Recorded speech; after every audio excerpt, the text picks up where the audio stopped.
welcome Muskie Road Rules Podcast and Patreon. Guys, there's this thing open there. Good Lord. Guys, thanks for tuning in and thanks for watching. I really enjoy having all the Patreon members that have signed up, and it's really easy for you guys to do that. All you got to do is go to patreon.com, search Muskie, and I'll probably be the only one on there. And don't go to, as I always say, don't go to OnlyFans. Because if you do that and type in the word muskie, you're going to end up with stuff that, let's just say, smells weird and is not a fish.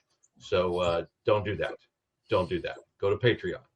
Okay, Patreon, become a member. And again, it's only $8 a month. You get all this cool stuff. We've been doing this now for, about 14 months. So we got a lot of cool video, a lot of cool information on here.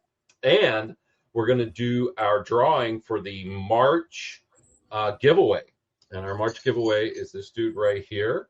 It's our double flap from Bomb Squad.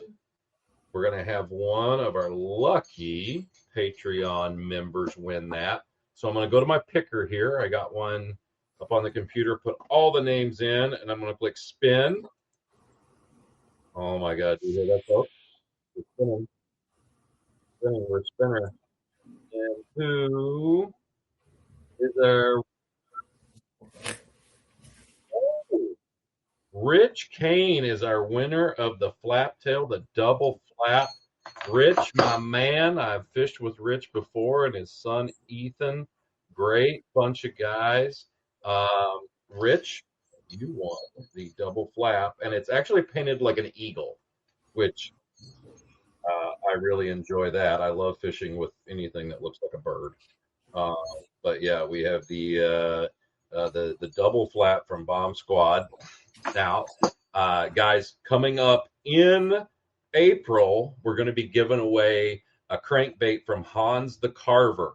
My buddy Hans, who guides Buffalo Outfitters out in Buffalo, New York, fishes a lot on the Niagara River. He fishes the harbor, does a little bit up on the St. Lawrence.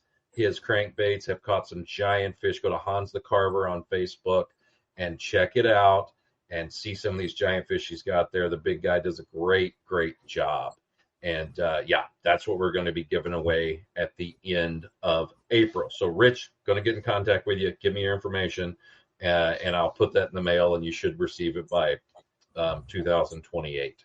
So that will be a great thing for you. Tonight, guys, on the podcast, we got a new guy to the podcast, someone I met at the Minnesota show.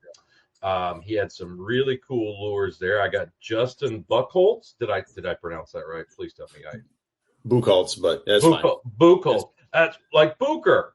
Buchholtz. Again, in Kentucky, that would be Buchholtz. So I was trying to figure that out.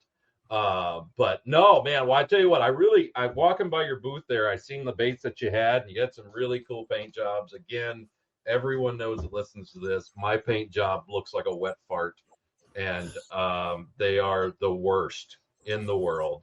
But yours are pretty amazing. But to get started here, Justin, what got you? And my first question is always going to be, what got you into muskie fishing? How big was your first muskie, and what'd you catch it on? So what got me into muskie fishing? Fishing the Chippewa River with my dad, and we would always every other time or so we'd go out. We'd be bringing in a smallmouth or bringing in a walleye, and lo and behold, a muskie would hit it. And every once in a while, you get a really big one that would inhale the fish, and you'd have no chance at it. So that's what got me into trying to actually catch one and get it in. My first fish was a 45-incher. Holy shit! It was actually it was trolling, and it was on a Rapala Super Shad. Oh, all right. When was that? How long ago did you get your first one? Oh, I think I was 14. Okay. Yeah, 14. So that would have been, Jesus Christ, 26 years ago now. Oh, nice. Yeah. There you go. I got my first one at 12. So yeah, right in that same there. And it's so were you hooked after that? Yeah, after that fish, that's once the season opens, that's all I want to fish for. So were you guys targeting muskie when you caught that one, or So that Rapala Super Shad was the first musky lure that I ever purchased, and my probably seen dad Al Linder use it on exactly. Instagram. And Al was like, "This is something great, boys. You got to do it." And Rapala, where's my check? And I was dead set on catching one cast. And I was like, "Dad, you're not going to catch him trolling." He's like, "Yes, you will." And he's like, "Put it on." He called it too. He's like, "Put it on." I've been bit off twice this year here, and we started trolling. And about halfway through the troll, it hit, and damn thing came out of the water right away. It looked like a tarpon, and we didn't have a net big enough to net it. So it was me, my mom, and my dad out there. And so that was back when we could still seine for minnows out there. So they cradled it with the seine net. Lure got hooked all up in the seine net and ruined his seine net. And he was pissed about that, but we got the fish in. Nice. So it was all three of you in the boat. Does your mom like to fish? Oh, she loves to fish. Okay. Yeah. There you go. Good. Yep. The first big muskie I ever seen in person, she actually caught, and it was trolling with a number 7 Rapala shad for walleye, and we had the whole family in the boat. So if you can picture a 16-foot Alumacraft with a 25 horse Evinrude on it, and you have my mom, dad, and me and my 3 siblings. Oh Lord! Yeah, and she got that fish on. And it looked like one of those refugee boats coming over from Cuba. But everyone fishing. Yeah. Wow, that's amazing. Well, good deal, man. Now, your bait. How long you been making baits? I mean, because these baits look like you've had if you tell me that like, oh, I just started, I'm gonna be really sick because I never do that. No, I started honestly started back in college, so it was 20 years ago. And I started making them because in college I was pretty poor. I couldn't afford musky baits. Hey, so that's how it all starts. Yeah, so I started making them, and I started catching fish. So I'd make them for myself, a few family members, and a few buddies. And throughout the years, I learned little things and made them into what it is today. Sure. So, no, it's so it looks like you kind of sent me some pictures, videos, stuff like that. It looks like you told me you're kind of a river guy, right? That's what you enjoy doing. No. And in Wisconsin, those rivers are a lot of them fairly shallow, in terms of like, in relationship to like lakes. Now I know some of the bigger rivers you'd mentioned, like the St. Croix, it can get really deep. Yeah. And it acts almost like a lake in some sense. I fished it one time, got hit with a pop can that came off the 94 bridge there. But I did get I was fishing with my old tournament partner Groucho when he was alive, and we caught a 48 troll, and just luck. It was horseshit luck. We were kind of on this big bar. You could see the bridge, so kind of just out from the bridge to the south, and out in the middle on a 10-inch jake. And we thought, boy, we're on them, and boy, we were not. It was tough. We ended up getting a fish. My buddy Tony Grant ended up winning that tournament in front of the boy. There's a YMCA camp stretch or Boy Scout camp stretch. There is. Yep. There was some springs on it, and that water was really cool through there, and those fish were just stacked in there. And we caught a 43-incher on a walk the dog, but it was interesting body of water down through there. It's the only time I've ever really fished the thing. But the river stuff, you were telling me, I was looking at your boat there. I asked you if it was a jet, but you just said it was a tunnel hull. Yeah. Kind of explain to people what that is. So it's basically a flat bottom, but in the middle there is a tapered tunnel that comes down it and funnels water right to your prop. So when I'm up on plane, basically my skag is the only thing that sits down below I mean, the bottom part of my boat. So I'm up on plane. I can skirt through 6-7 inches of water pretty easy. Okay. Yeah. Yeah. So I got that because a lot of the water I go through is pretty skinny. Yeah. No, that's the thing. I mean, those smaller rivers up there are fairly shallow, right? Yep. Yep. They and is it mainly you? So you're used to fishing pretty tannic water, dark stuff, right? Dark stuff. Yep. Stained water. Okay. Yep. And I notice in your baits you make a lot of top waters. I'm assuming you like to throw top water. Yeah, I love to throw top water. There's nothing like a top water hit from a big fish. No, I totally get that. And it seems like top waters actually trigger a lot of big fish to actually go. And so let's look at some here. The first one I'm going to bring up is I got a picture of some flaptails. Now these flaptails, I tell you, it seems like over the last 10 years, they all of a sudden got a resurgence. Yeah, definitely. And it was a bait that you really never heard of, or you never, thought about. And then they got a big resurgence. My buddy Luke Ronestrand up on the Vermilion, I blame him for some of that because he really started talking about them and catching fish on them. And I told him he's just like, a flaptail is just like when I was in high school playing basketball, our team motto was, we're not big, but we're slow. And that's kind of what a flaptail is. You're not big, but we're slow, baby. Kind of talk about the ones you make here, because I see a little rivet or so that's sticking out the back. Kind of give guys an explanation of what you got. So so this is my regular size 6-inch flaptail. Raise it up a little bit. There you go. Cylindrical body shape to it. Tapers a little bit toward the back end. I do have a stainless steel screw that's 1.5 inches out the back end, so you can screw it out or screw it in for more of the metal on metal noise, or if you want more of a subtle approach, you can screw it all the way in. You'll still get a little bit of the clacking. It is weighted as well. Some of them are not weighted.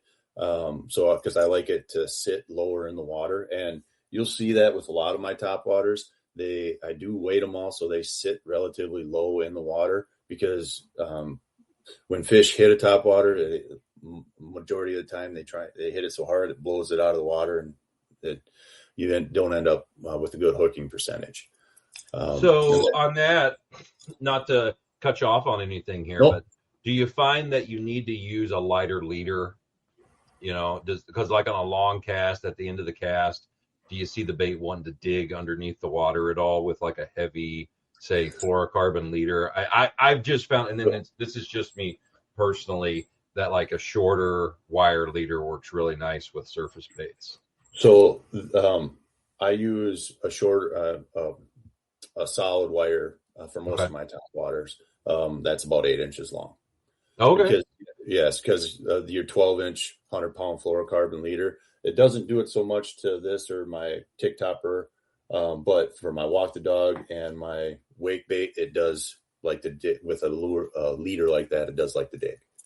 Yeah, that's definitely the one thing that I've seen, is that they do want to dive them down. So he actually sent me a video here of it. So let's see if this baby will come up. There we go.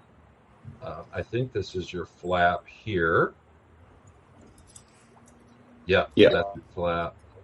And they're just so subtle. Yep. You can kind of hear it there. So so for guys that are like throwing these things and that are using them, when do you like using them? I'll use them year round, but low light conditions, early morning and late evening is when I start to throw them. Okay. Do you like them, in the fairly calm water? Does it matter? Do you, Yes, calmer water is better, in my opinion. It's easier to see this is just me thinking, it's easier to see for the fish, and it's not so much distraction from the waves on top. Sure. I get it. No, I totally get it. That's what I was kind of thinking with the with the toppers or your top waters and stuff. Now, why is it? Because I see this with the the flap tails and the globe baits too. Why the need for the spreader arms? So I do the spreader arms so the hooks don't get caught up in the blade. But I am working on one because for some reason the fish like to nip at that blade. I am working on one with a different hooking mechanism that will go down and sit right under the blade and not get hooked up in it. That's why I use the spreaders is to not get hooked up in the blade, because my blade has a little more, I would say, wander to it and randomness to it, because you see a lot of them, the flap tails that are on the blades on like a swivel. Sure. This is on a longer piece of wire that I tie up, and it allows it to have a little more freedom to blow out and stuff. Sure. All right. And that's kind of the key. The randomness, I think, is one of the reasons why fish like those. It's not a steady plop, plop, plop, plop, plop, or a sound. It's a very random, more like kind of probably what happens in nature type deal. It just, all of a sudden it's making a noise, and then it turns and does this. And it's just the lack of consistency, I think, really is what makes those baits pretty cool. Yeah, couldn't agree with you more. So now the next thing we have here is it looks like you make, some toppers. Now the other thing too is, how the fuck do you paint this stuff? Look at this. I mean, these things look like actual fish. Mine do not look that like. Mine are black. No, so don't trust me. I should run down and get my first lure I ever painted, because it's nothing like this. Oh, nothing like this. I make my own stencils. Well, not all of them. I do use some stencils that I buy, but make my own stencils, and I airbrush everything. Yeah, I had a guy on. I had he was at the Minnesota show. Brendan Rorick, Big Action Baits. Yeah, I talked to him. He's a good dude. Yeah, well, I had him on. He'll be on in next week or whatever. I had a podcast with him, and his baits are the same way. They all are like super crazy. All you guys are just like, Bob Ross, happy little stripes and stuff. And I can't do any of this shit. I'm always amazed by it. It blows me away. I can fish them, but I can't paint them. I can tell you that. But let's talk about this little topper here. All right. So my topper, my thing when I was designing a topper, I wanted something that sat lower in the water and had some weight to it, and I could actually cast it a long ways. Because don't get me wrong, I used a topper stopper back in the day and caught a lot of fish on it, and it's a great lure. But I always had fish blow it out of the water, and I could never get any casting distance out of it. It wasn't a great lure if you let a rubber bait lay beside it. They just melted the paint off. Is that true? That was something my hands did not look at those. And I mean, I love a hog wobbler as much as anybody, but God, do not let them bastards sit next to a grub, or you're gonna. I don't know what kind of paint that is, but Rust-Oleum. It's not good. Yep, agreed. So came up with a profile that kind of mimicked the fish a little bit, and that I liked, and did a through wire construction, and I have blades on the front and the back. The blades on the back. Raise it up a little bit. You're going a little low. Sorry. There you go. The blades on the back actually counterspin, and this has a little more play to it, so it's kind of a random ticking when they go around. Yeah. And I use the 0.61 wire through everything, and that's about it for it. But this for numbers of fish out of my arsenal that I have here, this hasn't got me my biggest fish, but it's caught me my most fish. That's the thing, and it seems like the guys with the toppers, that's very culty. Because it's not a bait that everybody throws. It's not a bait it's not the sexy choice, but the guys that really like them do really well on them. Yeah. And it's just one of those deals. And you sent me, I've got a video here of your topper. What's the chances that I actually pick it right? I would say low. Let's try this guy. Come on. Nope, that's it. That is it. And she's a chatty little bugger. Yeah. Oh yeah, I like how that chatters. You can really hear how that thing that's that little back blade, isn't it? Yep. Quite a bit of it hidden. Yep. I know some guys that fish like Leech Lake that really like these toppers in the waves. They throw them in the waves a lot and actually do really, really well. But that is a nice sounding lure. I really like that. That one blade you got on there, that looks like the old wood chopper blade. The one it's close. It's close to it. Yep. Yeah, like you used to see for like the baits the dudes would throw for Amazon or for peacocks down in the Amazon. Yeah. Is what that looks like. Well, that's it. So you weight this dude too to settle. Yep. And it probably also helps deepen the sound a little bit on some of these baits as well. Correct. Get it down there to do that. But are you a man? Well, you're fishing rivers a lot. But are you a guy that likes it calm for baits, or do you want to chop, or what's your opinion there? I like on the rivers. I like it calm, and that's mainly just because of the rivers I run, so I can see the logs before I hit them and rocks. I totally get that. I know how that works. But yeah, no, if it's real windy, I don't try and go out because I don't like to ruin stuff on my boat. But yeah, calmer days are better for me. I get it. It's really I like it. I like it so far. Well, let's go moving right along, as an old buddy used to say, moving right along here. Let's look at these wake baits. I think these are pretty. I've always been a big fan of these dudes. Like I said, they're the prettiest painted ones I've ever seen. My hair's just spray painted something stupid. So let's talk about your wake bait. Yeah, so my wake bait, it's the wood on wood noise that you get from your traditional hog wobbler. And don't get me wrong, I caught a lot of fish on a hog wobbler, and it's a fantastic lure.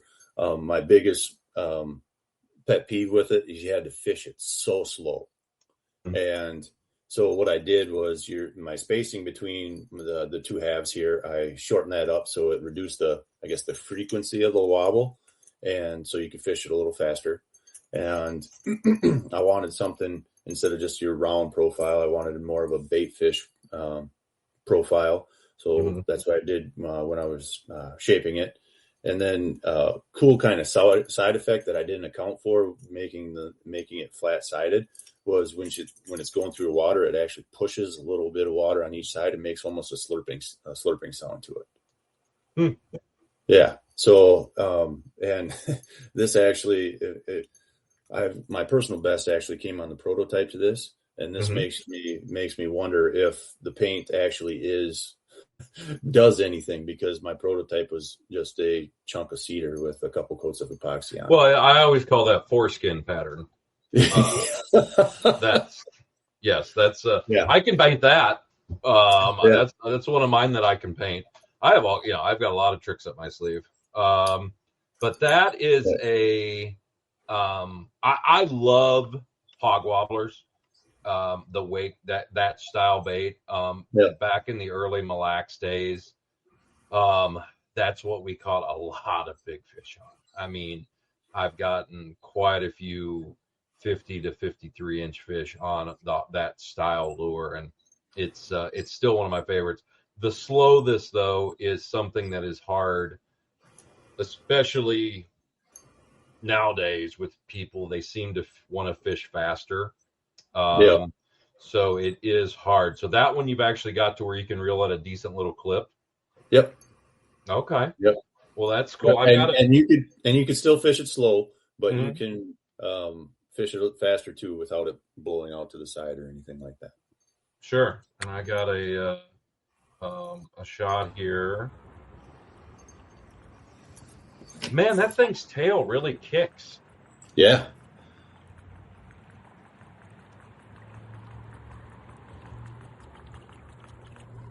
Oh, how long is that bait? How big is that? So it's about 6.5 inches. Well, for the body, and then you got the blade out the back. You'll be pushing about 7 inches. Okay. Wow, Yeah. let's see it again. That thing really does throw. I like that tail back there. You're moving a ton of water with that thing. Yeah. What would you say is your best seller in your baits? Well, my first year at the show, this was my best seller. This year at the show, has been my Walk the Dog was my best seller. Okay. Last year it was my Tick Topper was my best seller, so they've each kind of taken a turn. Yeah, yeah. That I like that dude right there. That's a super cool looking dude. Well, you're talking about your Walk the Dog. Let's look at it here. You got your Walk the Dog. You know, I always say, you know, no offense to anybody that makes them, but you know, I call them the jackpot style lure because that's kind of the first one I ever knew to do it. But the Walk the Dog baits, kind of tell us a little bit about that, because I get super frustrated with Walk the Dog lures and missing fish. Same here with them blowing it out of the water. So when you guys will see this when you show the video, because I do have it stopped and she zooms in on it to where you can see the water level on it. So the water level, it sits from about like right here to here, and everything else is under the water. So when a fish hits, it's got to hit it really hard to blow this thing out of the water. And there's some good weight to it, so you can get plenty of distance out of your cast. And I wanted to get 3 hooks on it versus the 2 like a jackpot had for better hooking percentages. And then I wanted the body to have a taper to it, like similar to a fish. And so the back 2 hooks would be outside of that body to increase hooking percentage. And then I think that's something that people don't realize with a lot of baits, is that the bait's too wide. It's hard to get a hook in a fish because the points are, the body constrains the points of the hooks. Yep. And that's got big eyes on it. Yep. Everybody says that. And then my front hook hanger, I have it down from the body of bait a little bit. So when it sits, it's not pushed up against the body. It's down a little bit of ways from it.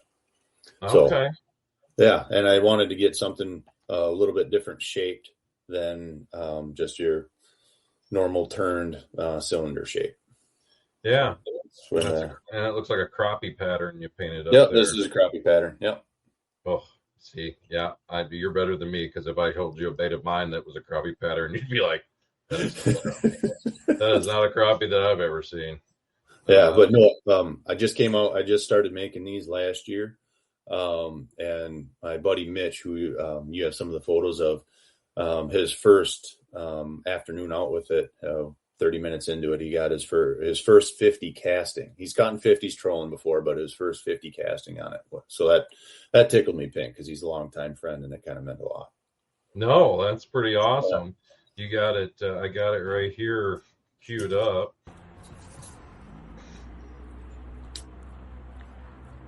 I like how it kisses the water there. It stays. Yep. Right tight. That head bobbing up and down too makes a little extra splash. Yep. And then I'll stop it here, and you'll get to see the water level where it sits at the water.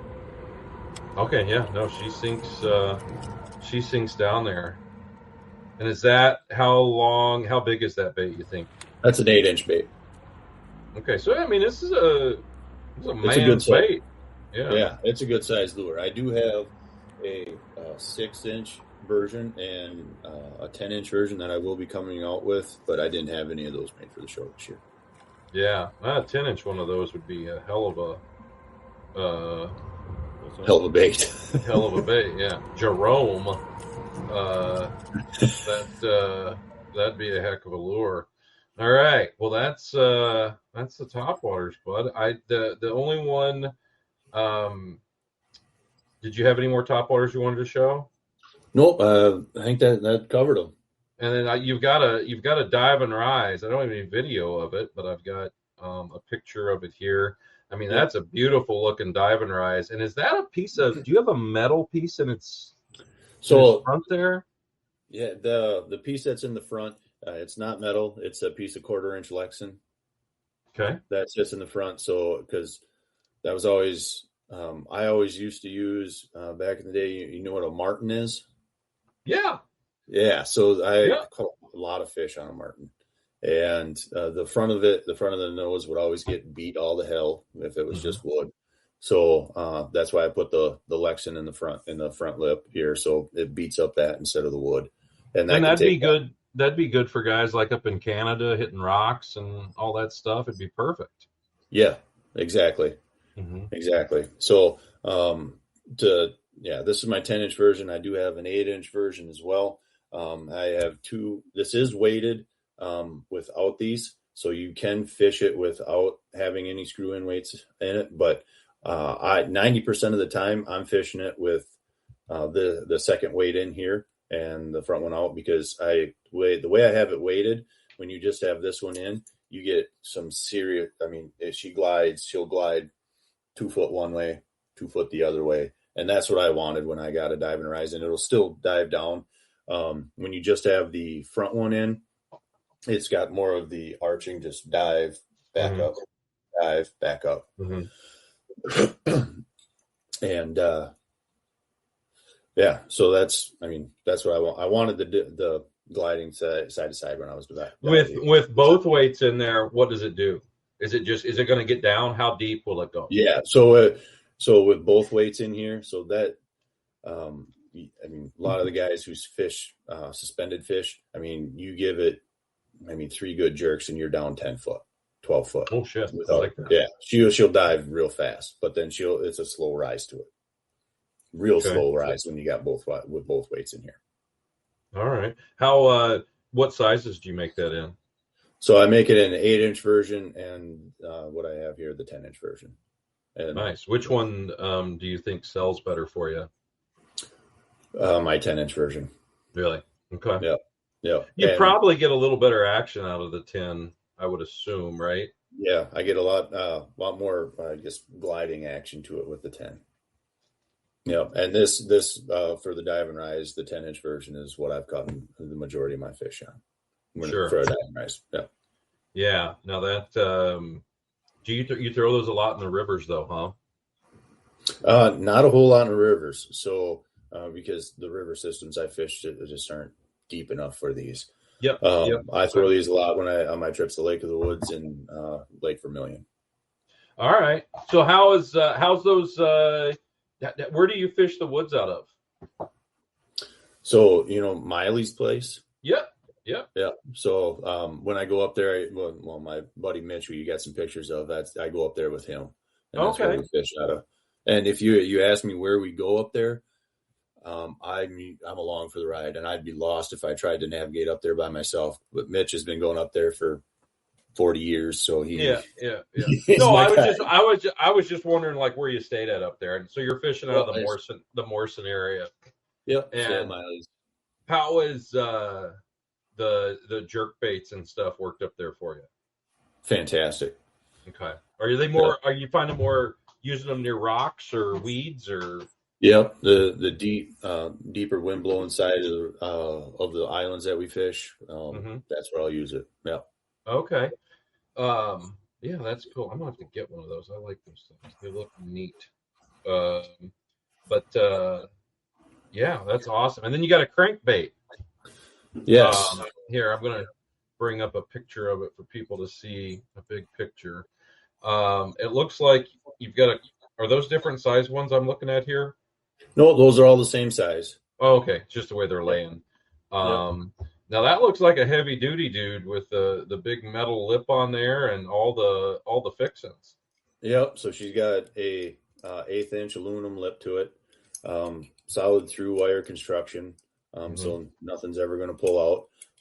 And I wanted something with, I guess, a rounded body to it instead of flat sides. I don't know if you can see that. And I wanted something that tapered off toward the back, so you get the full hooks outside of the body. And yeah, she's got some good wobble, good wander. She doesn't wander like 2 foot one way, 2 foot the other way, but she'll get a wander of about 6-8 inches either way. So my first ones I sent with my buddy Mitch, and you have his pictures up there, and he trolled with Justin, the owner of Miley's here, this last fall, and did extremely well on it. They didn't hit the 50 mark, unfortunately, but they got a 49.5 on it, Nice. which was pretty neat. So yeah. Nice. And those are, what sizes do you make those in? So right now I just have the 10-inch. Okay. They asked, I'm making a 12-inch, but I like to get a good solid year of testing a bait in before I put it out to market. Sure. Yeah. No, that's pretty cool. And we got a picture here of your buddy Mitch. Is that a trolling fish from last year? Yep, that was a trolling fish from this last year. Yep. And that was caught on one of your.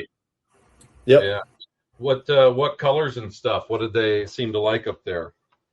So he's a big fan of white up there. So he caught a lot of them on it was like a white perch pattern that I did for him. But then he ended up losing that to either a log or a rock or something. And then I had one of the walleye patterns that you just had up on the screen. He had one of those, and that's what they fished with the remainder of the time. And that's what he got the 49.5 on. Okay. And it was on that guy. Yep. Yeah, the walleye pattern. That's that's pretty nice. What was their water temps when they were up there? Pretty cold? Well, it was the last week in October. So yeah. Okay. So that was just cold. Yeah, because it was warm for a lot of the month, but at the end of the month there it got cold. I do western Minnesota then, and I left the woods probably on the 12th of October last year, and I do a lot of pretty much all live bait fishing in the fall when I go to western Minnesota, and it finally cooled down, which is nice by then and stuff. But you sent me some pictures here too of some stuff you caught. Here's one. This was definitely not in October. No, so that's actually my personal best. That was a 52.5 that came on. That came on the prototype to this guy. And that's 52.5? Yeah. That's a big fish. Yeah, that was a hog. And what time of year was that? Looks warm. Yeah, it was end of July. Oh, wow. Okay. In a little river, you can tell. Yep. And stuff. That's a Yeah. Is that your big? So that's the biggest fish you've been able to get out of those rivers? Yep. Have you seen anything you think bigger than that? Yeah, I have. Yeah. Well, it's amazing what swims around in those streams sometimes. Yeah, if people knew what was there, they wouldn't go tubing down it. I can tell you that. Yeah, I get it. And what about this guy? This guy here. Yeah, that was actually on the river as well. That came on my tick topper. That was a 47. Okay. Nice bit, just nice, solid, clean river fish. Yeah, no, looks like a dandy. It doesn't have any marks on it or nothing. It's got that nice green pattern to it. Yeah. You can see it looks like there's some eddies there or something in the water. Yep. That you're doing. Now these rivers, what's the flow in them most of the time? I mean, is it mile an hour? Less than that?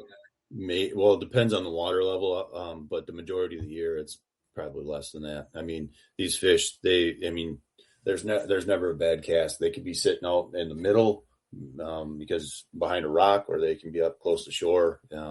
You just got to try a few spots and see where you move fish and how you move fish, and kind of copy that pattern.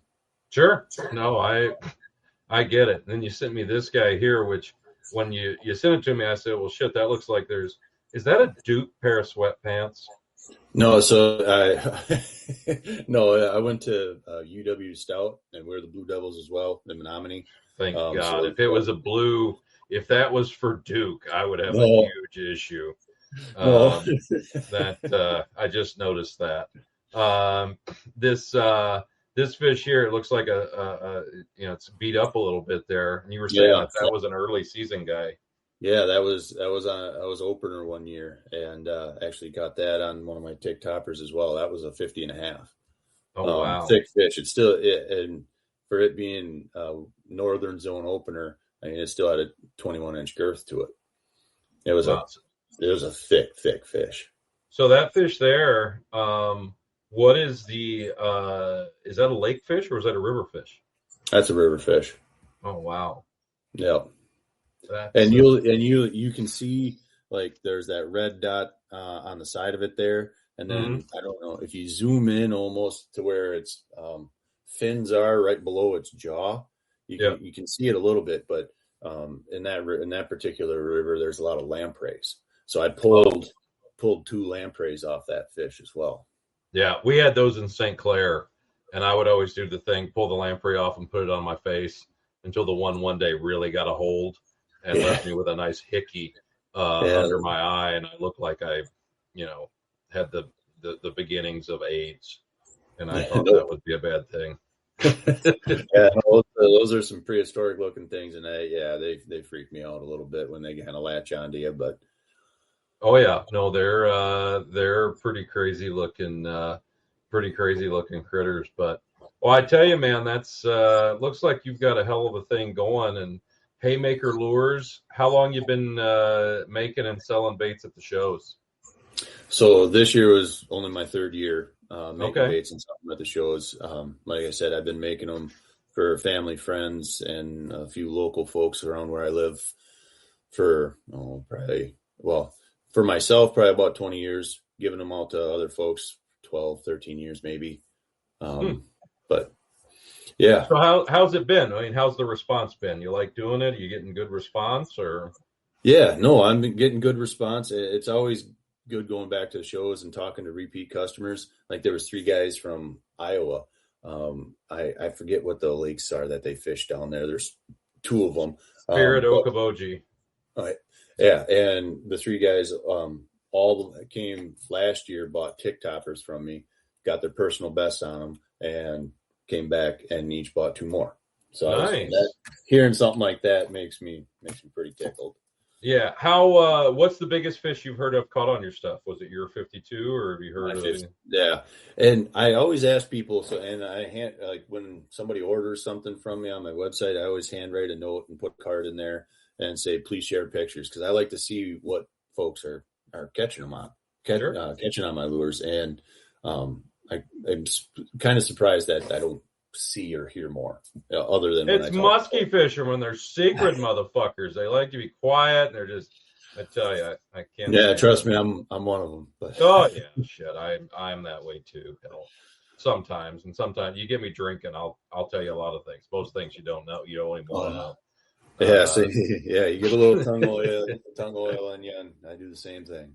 I get it. Well, I tell you what, bud, how can somebody get some baits from you if they want to? They're like, I want to get some of these. Are there shops? Do they need to go through you? What's the best way to get baits from you? So right now, I do have, and I apologize because there's not a whole lot out there, but I do have my website. It's haymakerlures.com. I got a little bit of inventory out there right now. There are a bunch of colors that sold out during the show. I'm in the process of making about 80 to 100 other lures that I'm hoping to have done before Wisconsin opener here in May.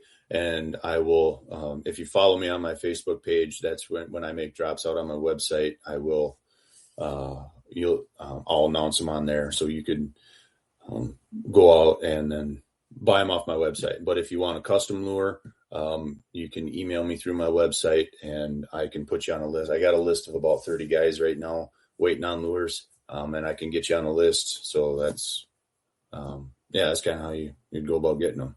I don't sell at any shops at this point because this is a side hustle right now, and I do have 9 to 5 that I gotta maintain. And gotcha. Yep, and obviously summer's coming, and I love to fish, so I'm going to fish a lot too. So yeah. So Haymaker Lures website, haymakerlures.com. Yep, haymakerlures.com, and then haymakerlures.com, or go to the Facebook and just search it. I did that while I was getting some pictures from you. It's super easy. You got a lot of cool stuff on there. But I tell you what, Justin, I really appreciate you coming on here. It was a great conversation, and hope to get you on here again sometime. And I'll probably see you at a show at some point. But yeah, I appreciate you coming on. No, I appreciate you having me. This has been a great experience. Yeah. It's not scary. I'm not scary. I just say dumb shit. So it's all good. So hold on for me a second, okay? All right, we'll do it.